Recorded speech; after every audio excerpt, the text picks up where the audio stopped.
Hello everyone, good morning. आज आहे Saturday. कियांशला half day आणि कियांच्या पप्पाला पण हाफ डे.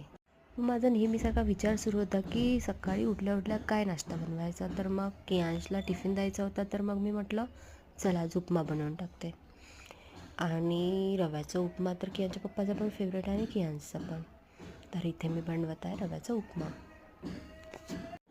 इथे रवा छान मी भाजून घेतला आणि त्यामध्ये बॉईल केलेलं पाणी ॲड केलेलं आहे. तुम्ही बघू शकता इथे इतका सुंदर झालेला होता ना, आणि टेस्ट पण खूप छान झाली होती.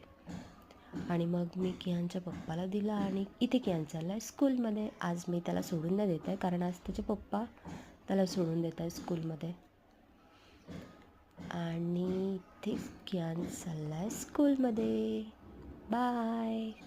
तुम्हाला माझा व्लॉग कसा वाटते प्लीज प्लीज प्लीज मला कमेंट करून नक्की सांगा. भेटूया नेक्स्ट व्लॉगमध्ये. बाय.